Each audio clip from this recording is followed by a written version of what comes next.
welcome to 2026. Mandi and I are going to go through each month, just kind of the bigger transits that are happening.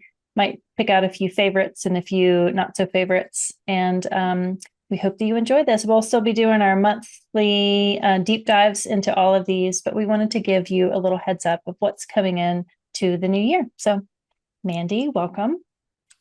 Hello, it's nice to be here in 2026. And I am excited, sort Yeah. of. Sort of. Okay, 2026, the year ahead. Let's see. We're in January. Woo, look at it. Lots of stuff. We just did our January monthly. So that's going to be available.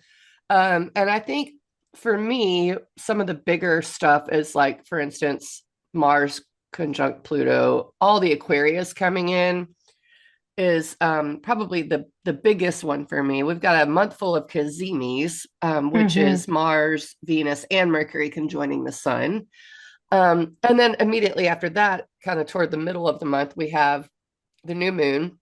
And then it's all Aquarius after that. And then it's Pluto. Yeah. So that's just my quick overview. I think for me, it's a wild, like brave new world sort of beginning of the year. How are you feeling about it?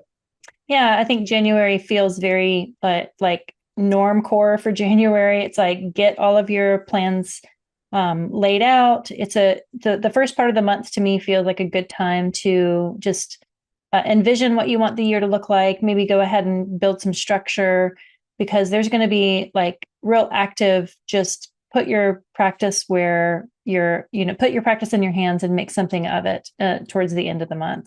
I feel like there's just going to be a lot of more whirlwind activity. I feel like the year will start to really pick up and begin to run full steam ahead towards the end of January once we get into Aquarius. But for the first couple of weeks, while we have that Capricornian, steady, sure-footed energy, it's a good time to just plan ahead. But yeah, yes. The Cazimis are exciting to me, and that Mars-Pluto moment with all the other stuff that's happening in Aquarius, I think will be pretty loud. So that's when it feels like the year really sets off a firework, It certainly does. It feels like fireworks toward the end of January. And we discussed a little bit, and you can go check out the full January forecast, but a little bit of how Aquarius can be very collective, and it deals with technology and things that are not typical. Aquarius is different no matter what. So when you have this much energy in Aquarius, and it's a lot, if you look at the chart, it's like everything except for Saturn and Neptune. But speaking of Neptune, that's, I think, the other biggest transit happening in January is on the 26th that enters Aries. So, January, get ready. You have anything else to say about January, or should we move on to February? Let's look at February. This is when it feels like the month or the year will kind of define itself. I think because Neptune will have just moved into Aries and Saturn goes into Aries, it's like right on time for Valentine's Day. We've got that full moon in Leo to start off the month, just like we had a full moon in Cancer to start off January. Venus in Aquarius squares Uranus and Taurus, which won't be in Taurus for very much longer. That solar eclipse in the middle of the month. It's the first eclipse that we've had in this Aquarius Leo axis that will, the next couple of eclipses over the next couple of years are going to be kind of messy. It's like Venus Pisces, Aquarius Leo, even Cancer Capricorn. They're going to kind of like be all over the board, which will put eclipse energy into half of our charts, right? If we have 3 different axes, that's 6 signs, that's half of the zodiac. Yeah. So this first one, it's the new moon, it's the Lunar New Year, it's the beginning of the fire horse year in Chinese astrology. So this is why I feel like February is going to be when things really start to take off. Saturn will conjoin Neptune in Aries too, so that's even more fiery. And then we've got that retrograde in Pisces, the beginning of the water retrogrades for the year. And then Mars square Uranus. So that's like real spicy stuff happening. What are you looking forward to? What are you maybe putting a thumbs down on? I just want to skip February. I kind of do. No, the full moon, I think kicking off the month, you're right, because it is the Chinese Lunar New Year. So it's February also has a ton of holidays all packed in together. Mm. So you've got Valentine's Day, you've got the Lunar New Year. I'm sorry, the new moon on the 17th is Lunar New Year, which is also an eclipse. Valentine's Day, Mardi Gras is right there. Mm-hmm. That Tuesday is early this year. It's not in March. So it's just kind of like that's what February feels like. All of these like disparate holidays are all packed in together. Mm-hmm. Then you've got the Saturn conjunction in Neptune, which has been talked about and talked about and talked about for a long time. I feel like astrologers may be almost putting, including myself, putting too much focus on it. Mm. With regards to Neptune, Neptune is, like you said, it diffuses, it dissolves. Mm-hmm. So, with regard to anything conjoining Neptune, it's just going to feel maybe confusing. I think, Yeah. but in a fire sign like Aries, that's the only thing that quote unquote worries me. And then the 27th Mars square Uranus, I'm like, yeah, feels explosive. It really does. During a Mercury retrograde, it feels confusing, feels like whenever Jupiter was with Neptune and Pisces, that was Mm. when the Russia invaded Ukraine. Mm-hmm. And I kept seeing fog of war everywhere. So I Yeah. kind of getting similar vibes. I'm not saying a war is going to start, but I mean, But just even in there's, like because Neptune is that it's an outer planet, so we usually experience it in a collective sense, right? mm-hmm, But Saturn, it's a little bit more visible. It is an outer planet, but it's visible to us. So there's a bit of personal connection to it. And so mm-hmm, the phrase fog of war, I wonder if we can put that into our own personal lives. Like, is mm-hmm, there some sort of personal battle that you're going to be contending with and there's confusion about it and you're just reacting to defend, which is kind of an Aries thing. Aries isn't about mm-hmm, just fighting for fighting's sake. It's fighting to defend something.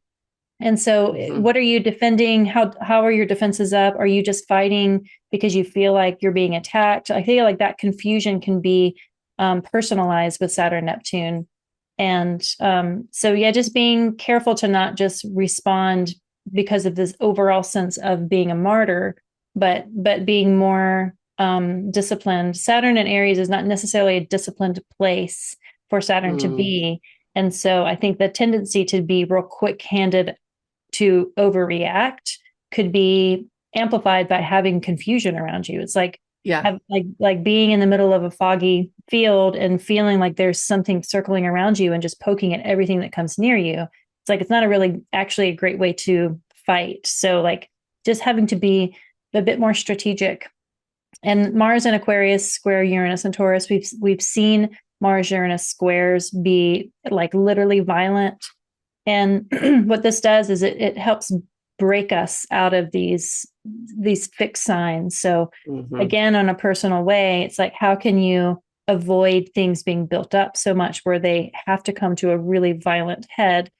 Can you go ahead? Can you foresee something building up in your Aquarius and your Taurus houses to then dissolve or dismantle them before they get unsustainably big and they have to be towered down?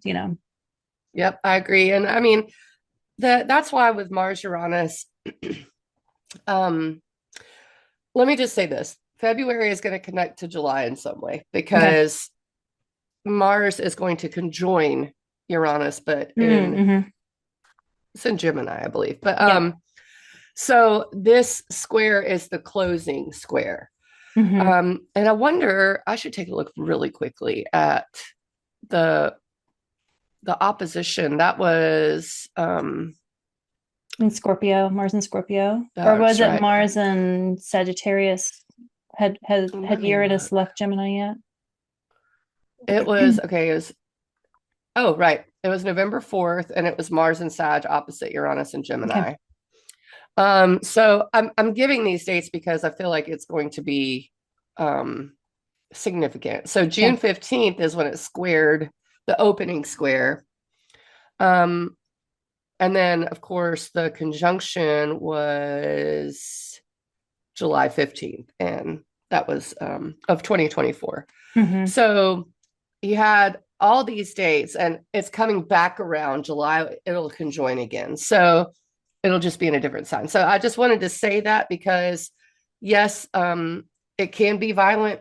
I don't mess around with Mars and Uranus. I just don't on those Yeah. days. And I don't say that about very many planetary transits. I don't fear anything.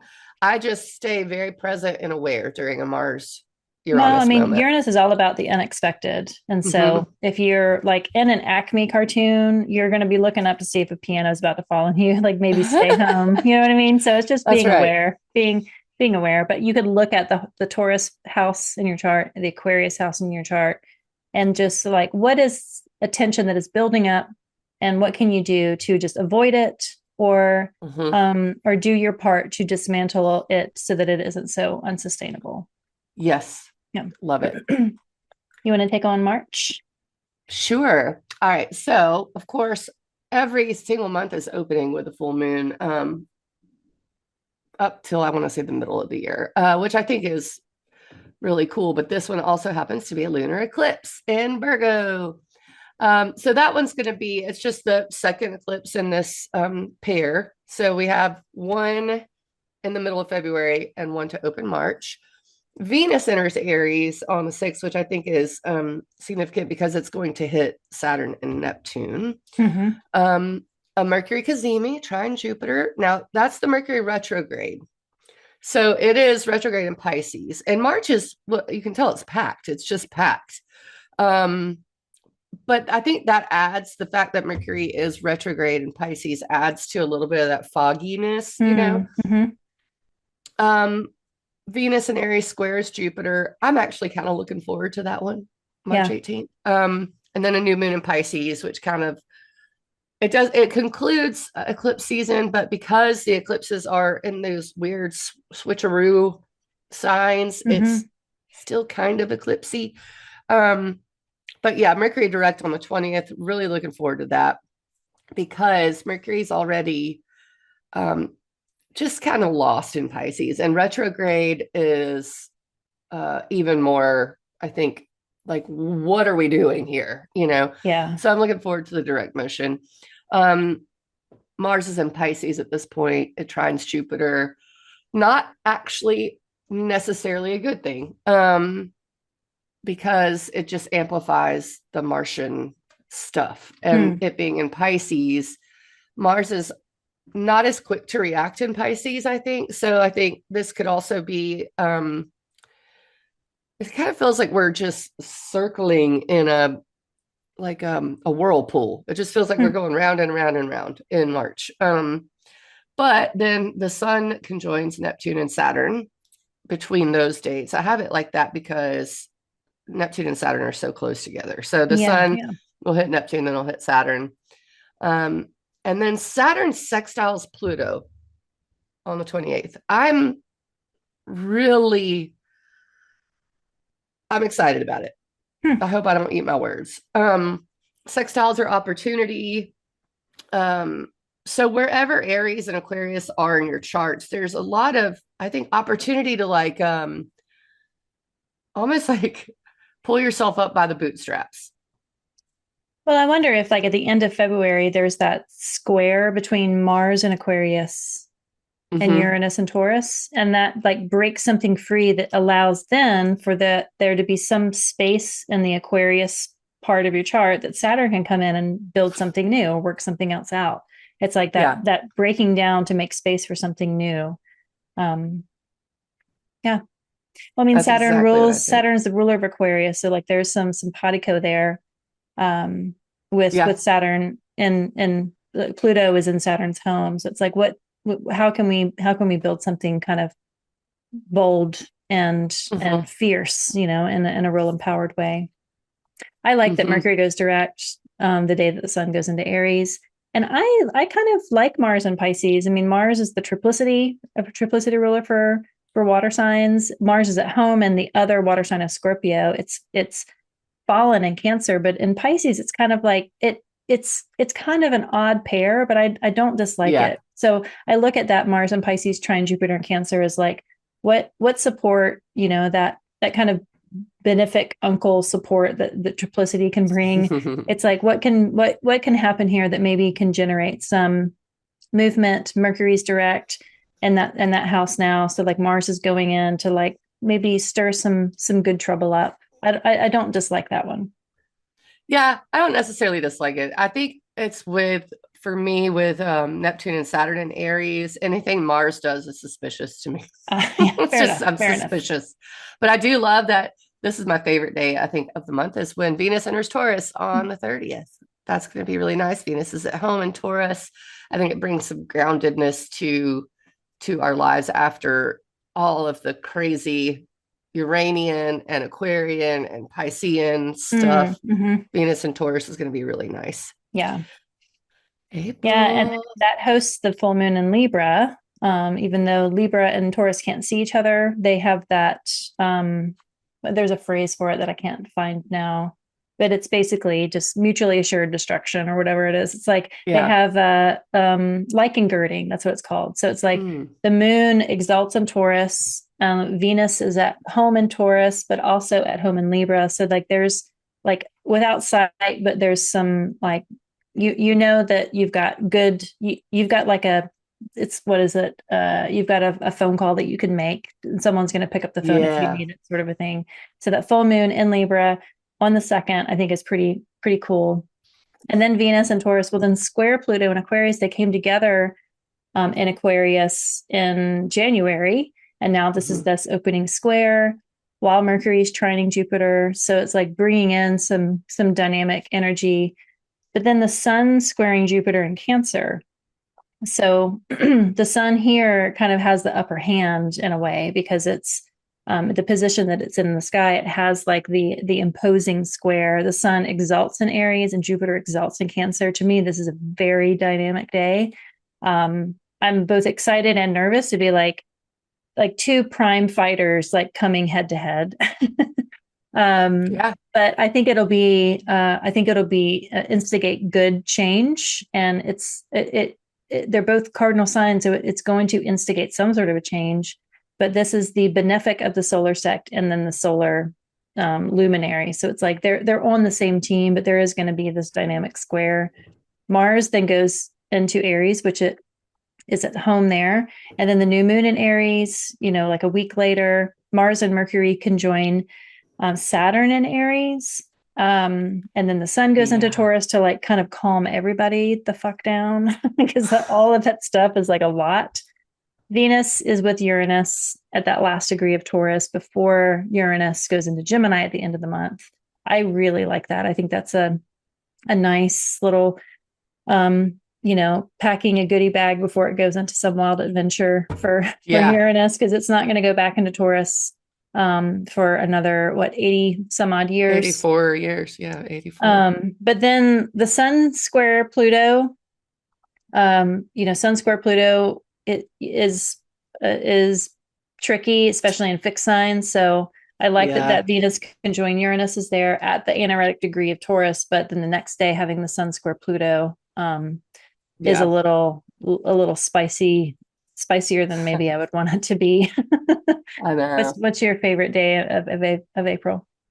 Yeah, probably Venus Uranus. I really like Venus Uranus, Yeah. especially in Taurus. I'm not so sure about it in Gemini, but it's like always like maybe a surprise, a good Mhm. one. Yeah. So I do like that. And I would look at where it's at, where Taurus is in your chart for that. Hmm.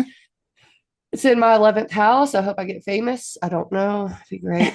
Um, yeah, I think that's my favorite. And I think Mars entering Aries, I think you might be right. Maybe I am missing out on how easy it's going to be in Pisces, because once Mars enters Aries, it just kind of Yeah. blows everything out of the water. Yeah. So that's, Yeah, it's funny because like when we did our January forecasts, we talked about January 9th as being like the official first day of like the year when you really feel like you're you can like make a plan and implement it. And then exactly 3 months later, we have Mars going into Aries. And like, yes, the sun will be in Aries. But when Mars gets into Aries, I was like, that's when the party starts, you know? So like it feels like April 9th will be like when it really feels like Aries season. But that's true. I think that, Sun and Aries square Jupiter and Cancer, that one is like, that is like the most dramatic movie of April that I want to watch. That's just all I have to say. Okay. Yeah, we'll be looking at that, won't we? Won't we, everyone? Put it on your calendars. Now, or this is, but I mean, other than July, which we'll look at in a minute, this one is also packed. I mean, of course, it opens with a full moon in Scorpio. And then Mars squares Jupiter. So maybe that's the second dramatic movie that we want to watch That's part because two. that's part two. Yeah, that's the sequel. May 4th. And may the 4th be with you for real on this day because you're gonna need it. It can be explosive, it can be just extra Mars, Jupiter and Cancer is no matter how it touches Mars, expands it. So Yeah. It's almost like getting mad at someone because they're so jolly. Like that's what I imagine Mars is doing with Jupiter. Like, why are you laughing? Quit laughing, that kind of a thing. And then there's the Mercury cazimi in Taurus. Really excited about that one. Mars and the moon and Chiron in Aries. I guess Same we must day. all Wow. conjoin. Same day. So I think Mars, Moon, Chiron is very much a sensitive point, as opportunity for healing, though, especially with the Mercury cazimi at the same time. Then we have the new moon in Taurus. Love Happens it. every May. Love it. Mercury enters Gemini. That's going to be really cool because Uranus is now in Gemini. So, like this is when we all get our at-home robots to do our laundry, I hope. And it conjoins Uranus on the 18th. Venus enters Cancer on the 19th, and that's going to be bueno. I love that. Because it's going to head straight for Jupiter, and we need to soak this up. I think this part of the year is really like, especially as we get into the middle of May when Venus enters Cancer, we really need to just kind of enjoy what we get from Venus and Jupiter there. Yeah. Sun entering Gemini and also hitting Uranus. So this is also like I want to say shocking, but like there's like little blips of surprises throughout May with Mercury hitting Uranus and then the sun hitting Uranus. Maybe ideas, maybe news that you didn't expect, things like that. Mars in Taurus square Pluto in Aquarius. That one's going to be a struggle. Yeah, that's going to be similar to the Sun in Taurus scoring Pluto in the month before, but Mars is exiled in Taurus, so Mars is not happy, and so I think it could be a repeat of whatever was brought in, but maybe in a messier way, like more like butthurt way, basically. Right. When was the sun? Let's see. The sun square Pluto is April like 25th. a month prior. Yeah, a month prior. Yeah. So then Mars does it. Oh yeah, it's exactly a month. So yeah, that's the one thing I would definitely like note about this month. I think probably Mars square Jupiter is a little kind of bothersome. But then Mars square Pluto is also going to be a little bothersome. So I would even say, so the very end of the month, the 25th and 28th, Venus square Saturn, that's not going to be fun either. I mean, usually Venus in Cancer wants to feel comfortable, and Saturn in Aries is like, 9, you must get up and work or something like that, So I'm sorry, I didn't mean to make German people sound mean, but you kind of do. I mean, just as honest. Like, I've been to Germany. I love German people, but like your cadence is like intimidating. That's true.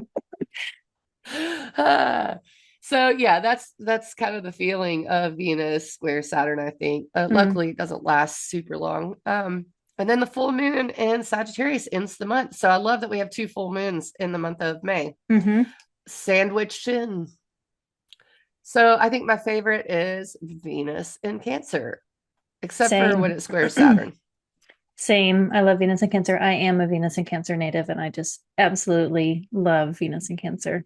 But the new moon in Taurus, I think it's funny that there's the month of May, which is mostly Taurus season. There is some Gemini in there, but the Mm-hmm. moon exalts in Taurus, and for the month of May, we have like the bookends of full moons, and then like a nice like fat little new moon right there in the middle of the month. I think it's just I cute. It's a love it. very lunar month for the month of May. So It really is. It really is. And I really, as far as what I would say is probably the least favorite, I'm gonna go with Mars square Jupiter. I'm just not looking forward to that one. yeah, I'm I looking don't know at why. Mars square Pluto. Yeah. Yeah. Hmm. I may. I have Mars conjoined Jupiter. And so like I think I'm familiar with Mars Jupiter Yeah, together. Conjoining is different than squaring, though. I mean, that's true be too. honest. But like that the Mars Jupiter, it's kind of like I feel like that's manageable. Mars square Pluto is just like messy. It just has a Hmm. messy It is. it's like you're one time I made soup and you're supposed to put it in the blender to like smooth it out, and I didn't have the top on right, and so it was like the heat and the pressure, it made this like moosewood carrot soup just explode all over the wall. That's like how I imagine Mars square Pluto. It's just a Oh. big pain in the A. Yeah. So June we have Venus conjoined Jupiter and Cancer. We have the second one for this Jupiter transit. Jupiter takes about 12 years to go through all the signs. So it spends about 1 year in each sign. And we had the conjunction together in August 20 of 25. And now we have a second one, the very end degrees of Cancer. But I like this Venus conjoined Jupiter and Cancer. That's definitely my favorite. Then new Hmm. moon right there in the middle of the month. This is the first month that we haven't begun the month with a new moon because the full moon in Sagittarius was at the very end of May. So this is Hmm. starting to kind of like get us on a new track. Just that alone, I Flips the think script. is kind of Yeah. interesting. Venus in Leo, opposite Pluto in Aquarius. It's a very dynamic dance that they make. Chiron then goes into Taurus. It's been in Aries for a very long time. And Uranus squares the node. So Uranus is in Gemini, so it'll be squaring the nodes in Pisces, Virgo. Then the sun gets into Cancer on the summer solstice. Venus and Leo trines Saturn and Aries. I like this a lot because Jupiter is going to go into Leo at the end of the month. And so we're having these like more fiery benefics come in and Hmm. engage with Neptune and Saturn that are in Aries. Mars goes into Gemini, which is always just this really easy, fun party, right, Mandy? Hmm. Oh When Mars is yeah. in Love Gemini, it. it is just Mm. such a delight. So much fun. Yes, no drama, zero drama with Mars and Gemini. Just oh Lord, bless I us. know. Mercury So retrograde and trickstery. a full moon in Capricorn, like that is like June starts to be the preamble for July. So Yeah. there's a lot of like clown energy that I'm getting from June, mostly once like that Venus and Leo trine Saturn and Aries, Mars going into Gemini, and Jupiter going into Leo. It's like Leo and Gemini, I love the connection that those two signs have together. They're always the most fun together. It's like the friends in the Oh, I friend know. group that have Leo Gemini, they giggle, they are mischievous together, they play, they feed off of each other. That I love to witness Gemini Leo friendships. I just think that it's such a fun dynamic. And like Mars and Jupiter going into those signs really kind of Yeah. like stir in the pot to make it more entertaining for all of us. But in case you Hmm. could not hear the sarcasm in my voice, Mars in Gemini is not an easy trek. It is usually a bit dramatic, a bit gossipy, a bit troublesome, a bit trickstery. And so Yeah. I think that's why it's going to be the preamble for July, which is going to be like probably the craziest month of all of 2026. Yeah. I was just looking to the last time Chiron was in entered Taurus was in the mid 70s, which I find really significant. And then 1927. So we had 1926 and 27, and then 1976 and 77 is the ingress, you know. Hmm. So now we've got it again. And Taurus is just Chiron spends a long time in Aries because it moves Mm-hmm. because of its orbit. And I think Taurus too. I think it spends the least time in Gemini. Um, if I'm maybe mistaken, but it's Is your Chiron in around that. Taurus? Mine's in Gemini. Yours in Gemini. Okay. Mine's in Hmm. Taurus. Yeah. So you're about to have your Chiron return. Woot Um, woot. I mean, those are honestly, if you have Chiron and Taurus and you're going to have your Chiron return soon, it is when I see people bloom and blossom in ways that I just think is so beautiful. And it's usually Hmm. around when you turn 50. But it's just a beautiful thing. But I can't help but think about Taurus and what it represents. And it's like our food and the earth and our comforts and things like in the mid 70s when gas, all Mm-hmm. that gas stuff happened. And then in the late 20s, it's like, okay, Yeah. well, we know what was going on there. So it's just, to me, it's very notable when Chiron changes signs. So I'm kind Yes. of interested to see anything happening around that. Beyond that, though, I think Jupiter and Leo is going to be fun. I really Mm-hmm. do. Yeah. I'm excited about that. All right. Then, You got oh July. goodness, I got okay. Mars conjunction to Uranus and Gemini on the 4th of July. And it's trine Pluto. Let's just end the recording there. Mic drop. I know, right? It feels, So when oh, was it okay. November, October, November, we recorded kind November. of like, oh, this is when they're gonna get together. Like when are they gonna be conjoined? And you could see like in real time, we like saw this date. And it was just kind of like the blood fell from our face. Oh, it's just we were together the last time Mars and Uranus conjoined. And there was an attempt. It was Butler, Pennsylvania. I'll just say that. Um, I just don't even want to talk about it because Yeah, it it was was a just like, violent attack on somebody yeah, of prominence in our nation. And it was like real astrology in the time. And like being physically in Mandy's home when that happened, because like it's bad etiquette to immediately astrologize moments, I think publicly, it but it's is. what we do internally. Like, I got electrocuted, and I first thing I did before I like went to tell my husband was I like screenshot the chart of the moment because it's like that's just how our brains work, right?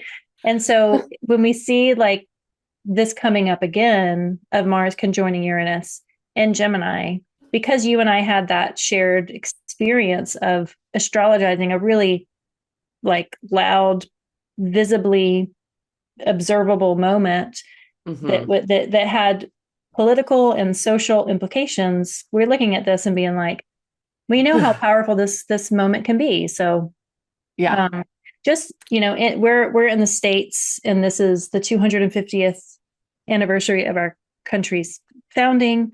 Yep. It was born out of a very violent revolution, and so we have violence baked into our birth chart. And so the That's right. tendency of violence of Americans is just high. We are a violent country. Hmm. We are comfortable with violence, whether we like it or not. Like we have so much gun violence. We have so much. We are just violent with each other. When I go to other Hmm. countries, that's usually what people ask me about is about violence and guns, and it's Hmm. just part of. But we internalize it so much we forget how violent we are, and Right. so the propensity for violence is just always there.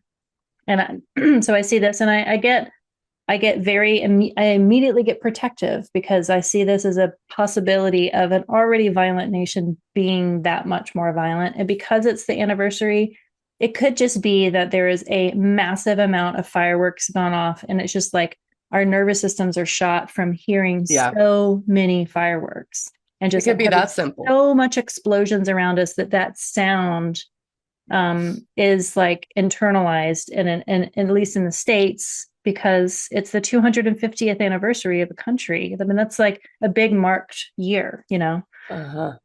May it just Yeah. be that, just like an excessive amount of fireworks for the 4th. Yes. Yeah, and a trine to Pluto and Aquarius too. It's like you said, it's baked into our birth chart. We have Mars in Uranus and we have Gemini and Uranus as a country. Mm-hmm. I mean, Uranus and Gemini. My Same. brain is not Yeah. even working. Yeah. But the trine to Pluto and Aquarius for me is it has to implicate collective, just more collective than we can probably even imagine right now. Yeah. So I am looking at that as it could even be technology. I mean, that's pretty well associated with Gemini and Aquarius. So both air Mm-hmm. signs could be communication, you know, like maybe we learn how to do telepathy. That'd be great. We pretty much already do. It's called texting, you know, like that's bizarre to me. But this date is so significant. And I, for one, will be trying to run away from it as much as I can. I'm going to be in my house. I'm not going to do fireworks. I'm not going to go. Like, that's also the World Cup is that day. Oh, wow. Yeah. Yeah. And my friend said someone that she knows is going to the World Cup. And I was like, couldn't be me. You wouldn't find me in a crowd. No way. And I'm not saying anything bad's going to happen. I have to use astrology the best way I know how. And Mm-hmm. this to me is like, don't, if you have the ability to not be in a position to let something be around you that is dangerous, then it's probably a good thing to do.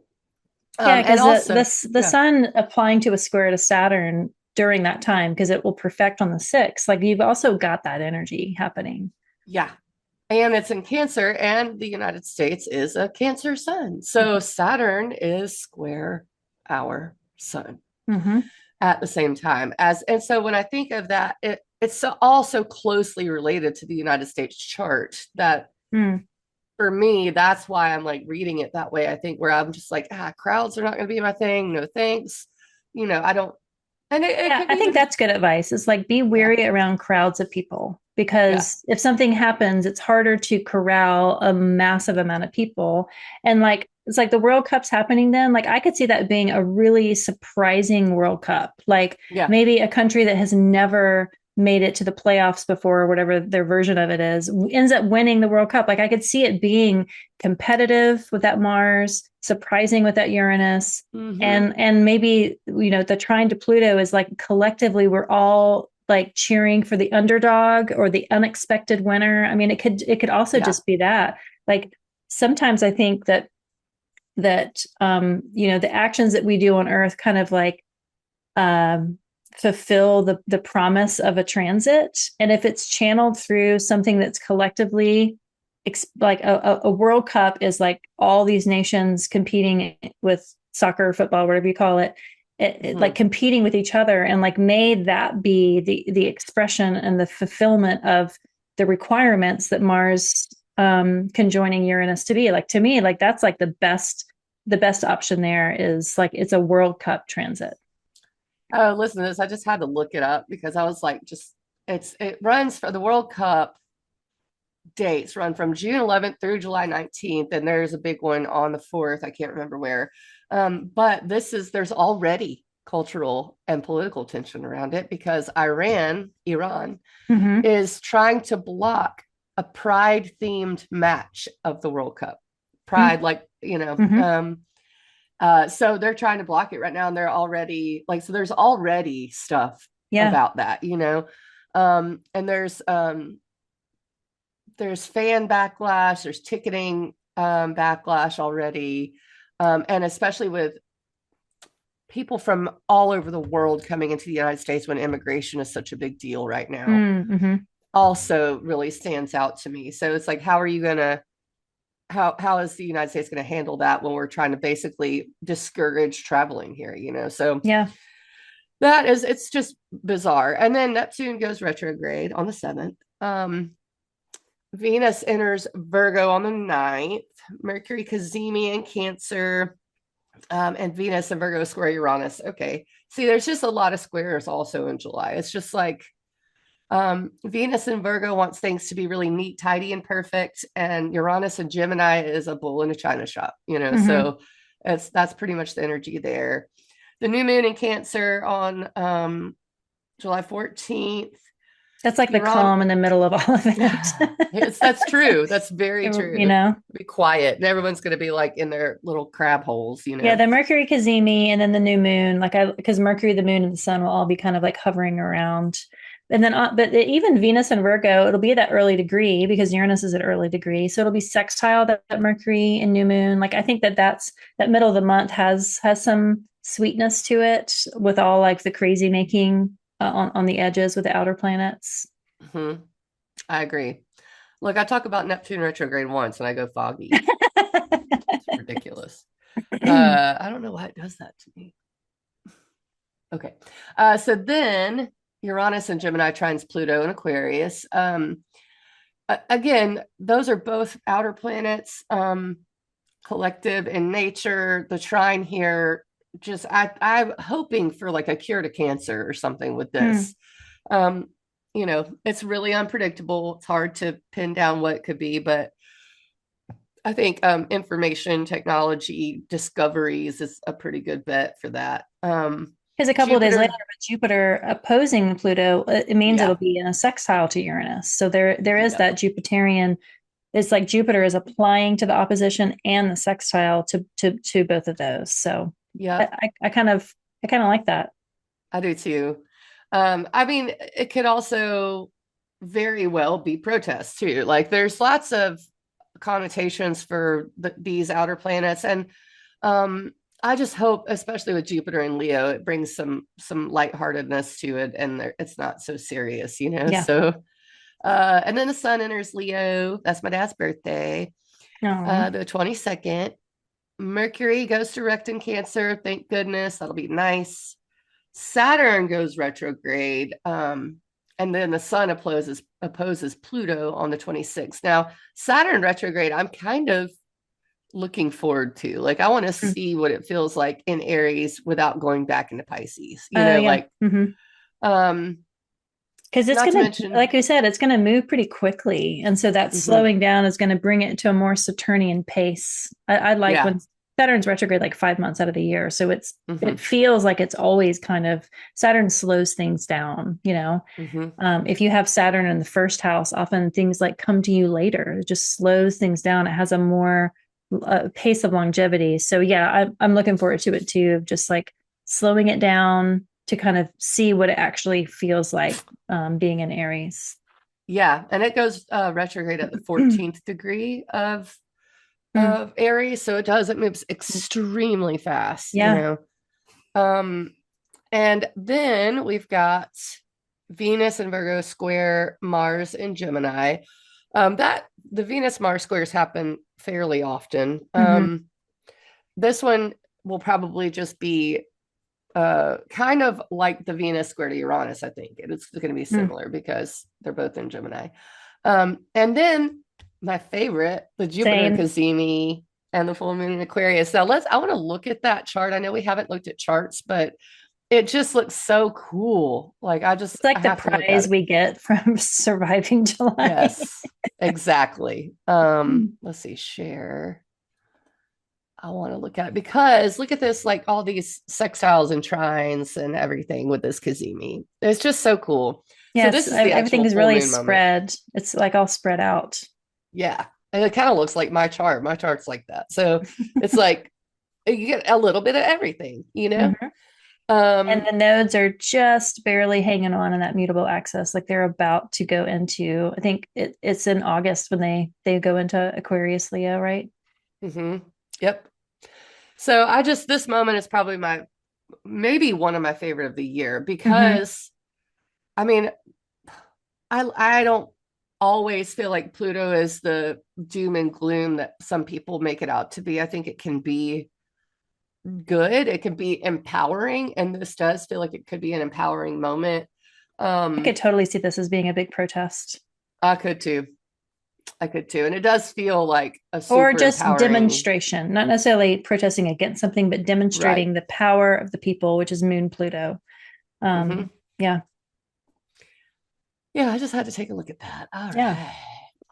right. Okay. August. August, Venus goes home to Libra. She's at home in Taurus that she'll be in, was it like end of March and through April that she'll be in Taurus. And then she goes out of when she leaves Virgo, because she's fallen in Virgo, going from a fallen place to at home place is kind of a nice thing for Venus to do. So August 6th, she'll be in Libra, but then Mars goes into a fallen place. So Venus is kind of empowered, and we've had some Venus Mars squares, and so when they contend, they're kind of like squaring off. But Venus becomes very she has access to her tools in Libra. Mars does not have access to its tools in Cancer. So if we think about, we like when the benefics are able to express themselves and the malefics aren't. So just that basic delineation alone, I kind of like when Mars is in Libra or when Mars is in Cancer, because it's not abilitied so much. Sometimes it can lash out is the other side effect. And we have experienced Mars retrograde in Cancer in 2024, 2025. I'm glad that that's over. The new moon solar eclipse, this is with the South Node in Leo. This is the first time we've had it an in sign eclipse, because the eclipse that happened in February was an out of sign eclipse. The nodes were still in Pisces with the new moon in Aquarius. This is now fully with the nodes in Aquarius and Leo. So I like this date. I'm I'm really curious about how the eclipse story will be expressed through here. Hmm. Mercury will then be with Jupiter in Leo, a few days after this. Then Venus in Libra will oppose Saturn in Aries. That will be, that's going to be an interesting one because Saturn exalts in Libra and Saturn has fallen in Aries. So it's like Venus feels very powerful here in this Hmm. position.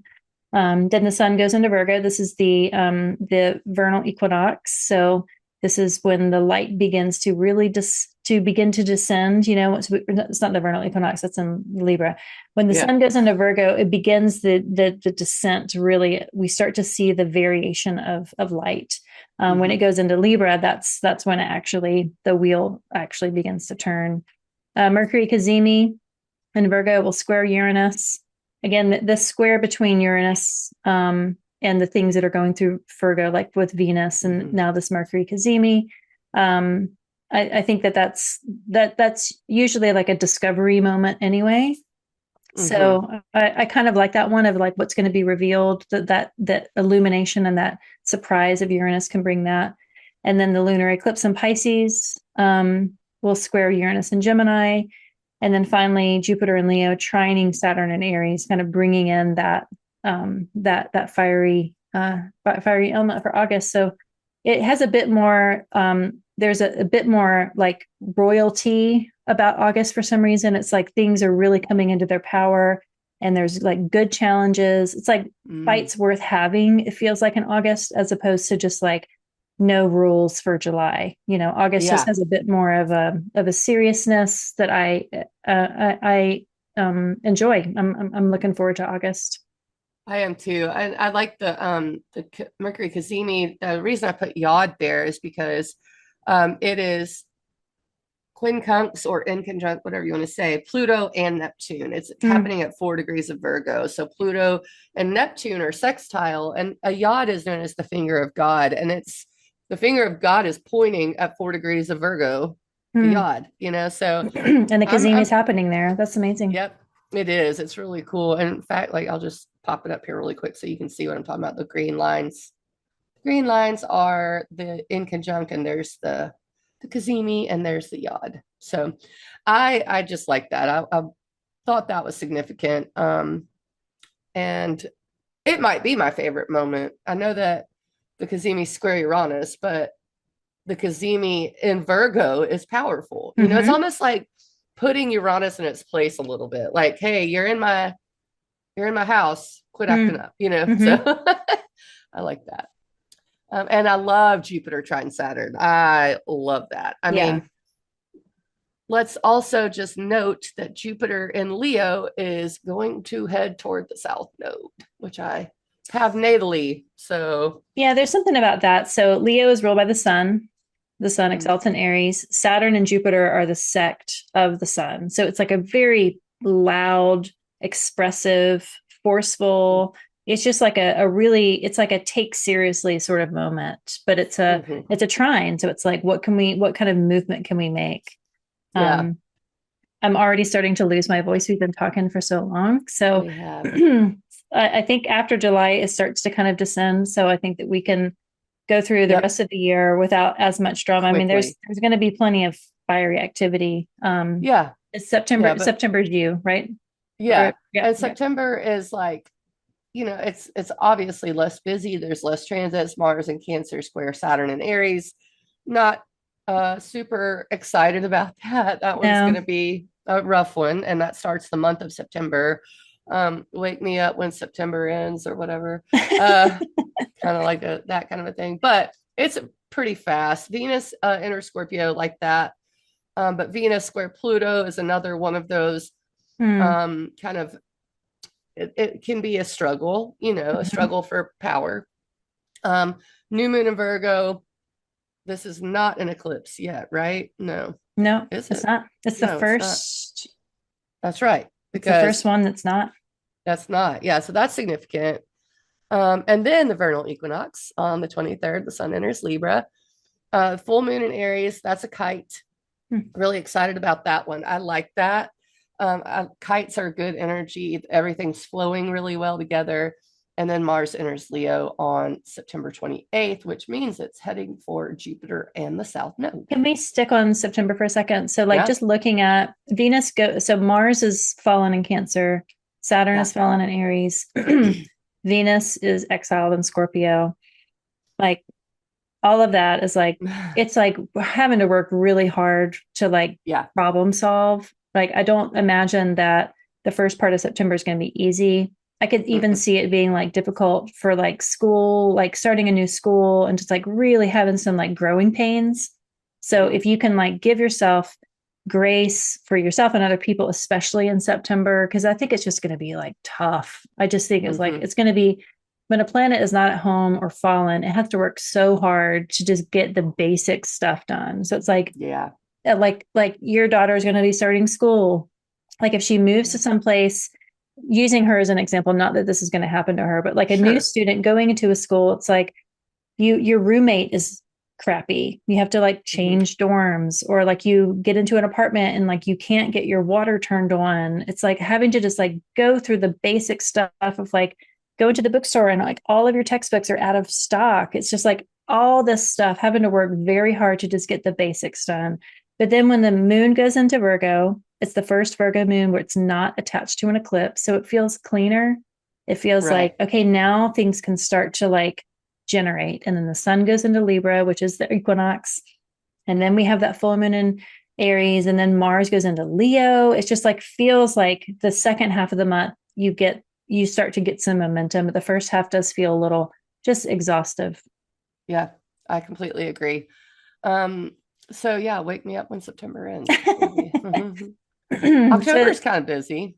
yeah, yeah. So October we have Venus retrograde in Scorpio. So maybe that whatever trouble is happening in the first of October is kind of still you're revisiting it and the first of September is now being revisited in October. Mars opposite Pluto, Mars and Leo opposite Pluto and Aquarius, that's pretty loud.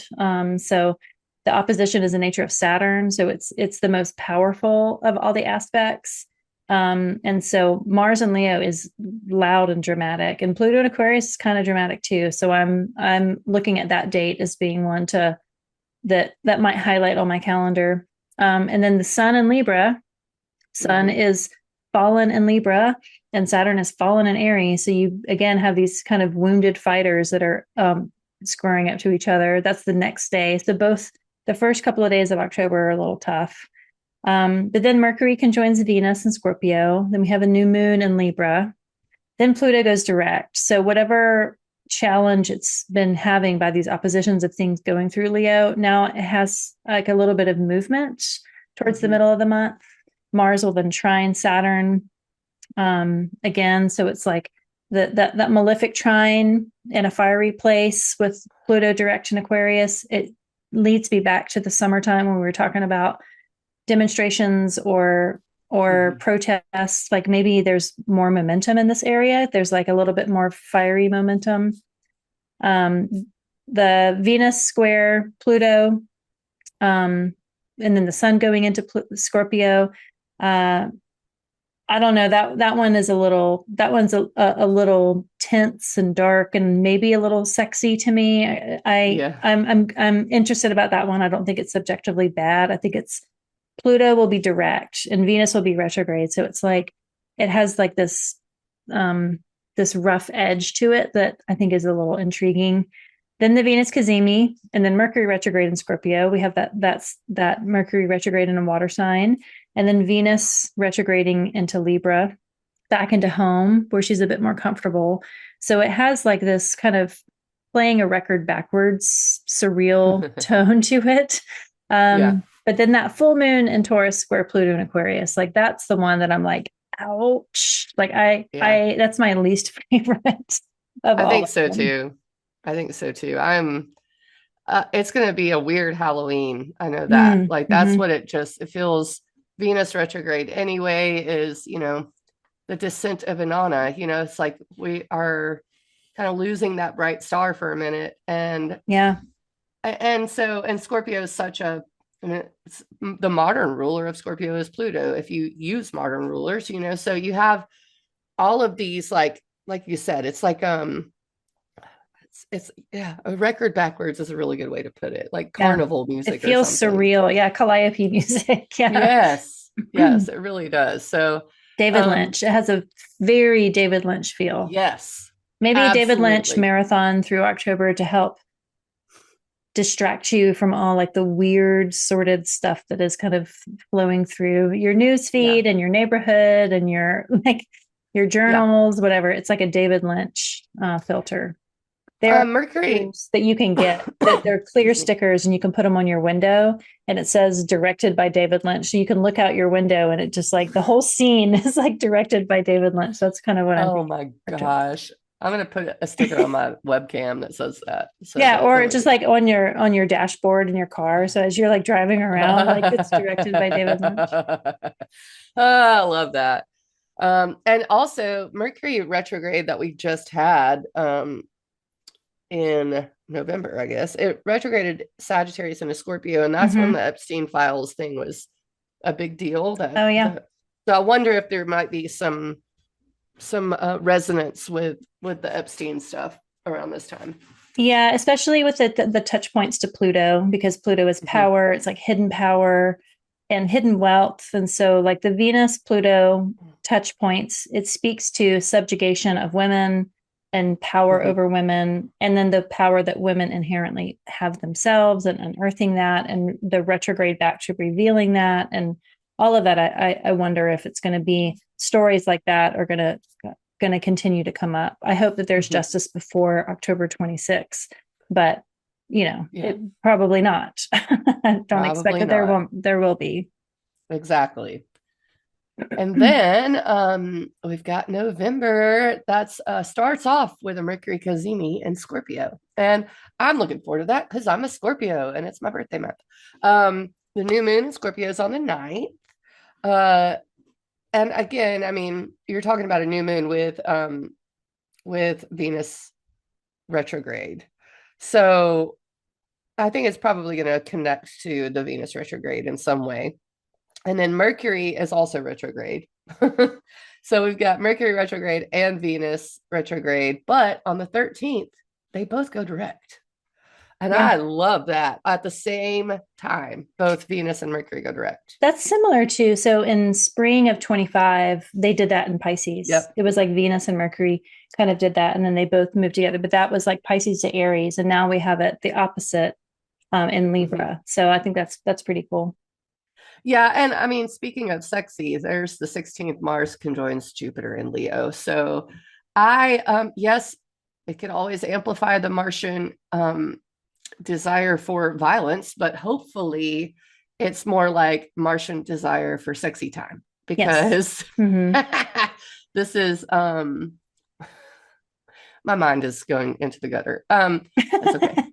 Um, so yeah, I mean that's a time people are probably going to be having lots of fun and stuff like that. Sun in Scorpio square Mars and Jupiter in Leo is a no-go for me. I'm thumbs down in that. Not fun. Like, can I Um, remove from doc this date? exactly. We're going to strike that from the record. Hmm. Um, so that one also has potential for I would just say darkness. I mean, it can feel very dark because the sun is ruled by or is the ruler of Leo. Hmm. So you're taking that and you're squaring off the sun and Scorpio squaring off to its home sign with Mars and Jupiter there. It's just Yeah. causing trouble, you know. The sun enters Sag on the 22nd. I'll be happy about that.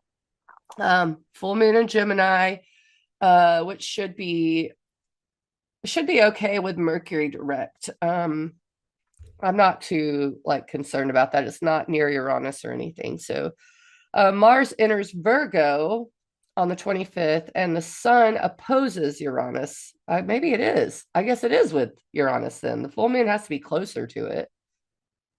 If the Yeah, sun, it must be. yeah, let me Yeah. look really quick. Because that changes it a little bit. Just a little. There it is. Yeah. Oh gosh. Okay. So the full moon in Gemini is at 2 degrees. Uranus is at 3 degrees. So I was wrong. And then Mars goes Um, into early Virgo. So yeah. yeah. Yep. And that could be I mean, that's really the only really bad. Everything else is sextile and trine at this point. So it could just be new ideas, shocking information. We did just come through a Venus retrograde Yeah. and a Mercury And a Mercury retrograde. retrograde. Yeah. Yeah. So I think that this could be some news that we didn't expect or something. Um, and then the sun in Sagittarius trines Saturn on the 30th. So And I like that. um Just like all that mutable stuff isn't affected by the eclipse energy anymore. So it's like, mhm, it's just true and honest and clear and just deal with it and go on. And there's no like mystery to mhm. solve or nuance to dissect. It's just Yeah. like straight up, like, you got to deal with this, make this change, deal with this revelation, put this plan into action. And like the eclipse stuff is over there in the fixed axis now. So Yeah. kind of Yeah, refreshing. exactly. But it's not going to be simple or uncomplicated.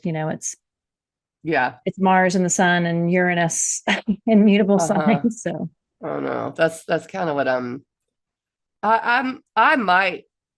I might call this one of the more shocking yeah, full moons of the year. yeah. Just like surprising, don't know what to expect. Oh, and it's what? Thanksgiving? Yeah. Hmm. So right around there. Lots of family talk around that time, probably. I do like the Sun trine Saturn. I think that's going to be nice. And I think probably my favorite though is the Mercury Cazimi because Mm. it's always my favorite. Well, and the sun Um, trining Saturn. So go down to December. So there will be Saturn will go direct or is retrograde. The Saturn, oh yeah, so Saturn will go direct in on the 10th because that's when the hmm, sun trines Saturn. It's always a clue that it's either going to go retrograde or direct. It's like this kind of little mark because it can only go so far before it goes direct or retrograde. So yeah, um yeah, so yeah, December, the end of the year, we have Venus going into Scorpio again. It's refreshed, it's renewed, it's not at home, but at least it's moving fast. And then Mars and Virgo will square Uranus and Gemini officially. As soon as Mars goes into Virgo, it's going to be applying to that square around that full moon at the end of November. So we're going to have this energy perfect there on the yeah, 4th. Then Mercury goes into the funniest place in the universe, which is Sagittarius on the 6th. Um, we are recording this on December 31st, 2025, and Mercury is at the anaretic degree of Sagittarius, and I'm already mourning it. I just love Mercury and Sag. yeah, Um, then on December 9th, we have the new moon in Sag with the Venus and Scorpio square Pluto in Aquarius. That's pretty cool. I like Venus Pluto touch points just for the dynamism that they can bring. Then Saturn and Neptune, that are both in Aries, stationing direct within a couple of days, which is pretty cool. Jupiter will be retrograde in Leo, another fire sign. So we've got all the fires really kind of activated here. Mercury going into fire sign, the new moon in a fire sign, Saturn and Neptune retrograde or direct in a fire sign, and then Jupiter going retrograde in a fire sign. Then the sun in Sagittarius, trining Jupiter in Leo. But then the sun going into Capricorn, and then the full moon in Cancer. Full moon in Cancer on Christmas Eve is so sweet and sentimental. It is just so big, so extra.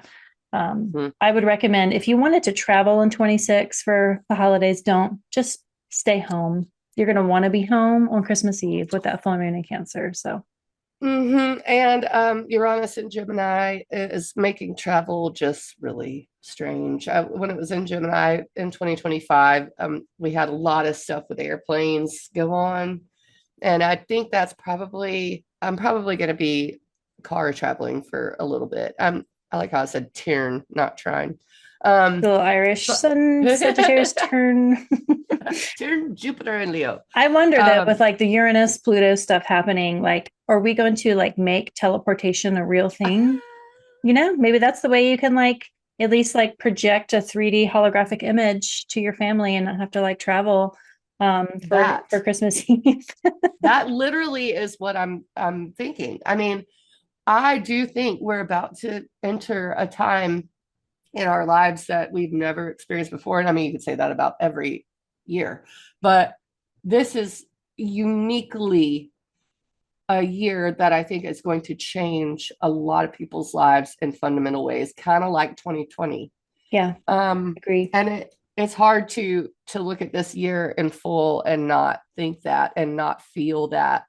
And I think so, with the ending of this year, and because we're going to wrap this up shortly, I'm going to say, I think my favorite month might be June. Yeah. There's a Venus-Jupiter conjunction. There is some Pluto and Uranus stuff, but the sun's in Cancer, Venus trine Saturn. Yeah. Yeah. Yeah, I think Gemini season might be my favorite because there's some good stuff in May and there's some good stuff in June. And I think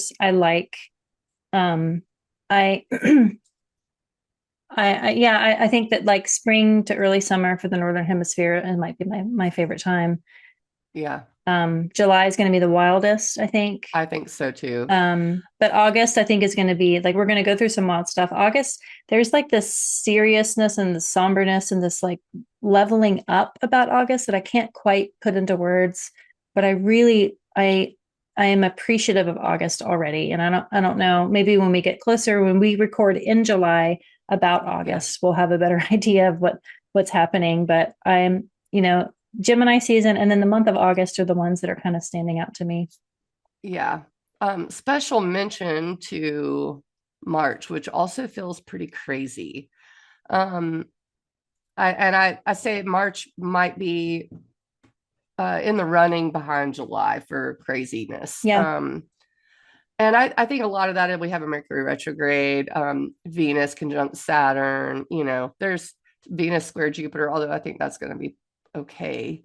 And you have the eclipses. So yeah, I think March and July are probably the ones I'm eyeing like, ugh. But May and June look fun. And I agree with you about August. It feels, serious, grounded. Not looking forward to September at all. Probably. Which sucks because the United Astrology Conference is happening in September and you and I are going to be there. So, we'll be there for, that Venus going into Scorpio and the Uranus retrograde. Like we'll be there kind of during that time. I think that it'll be for like loud moments like that. Like I was at your house for that other astrology good moment. So to be in a conference with a bunch of other astrologers, talking about these things, it might be interesting, to like experience collectively and talk about it. So if you're interested to come to Chicago in September, there's going to be a gazillion astrologers talking about all sorts of things.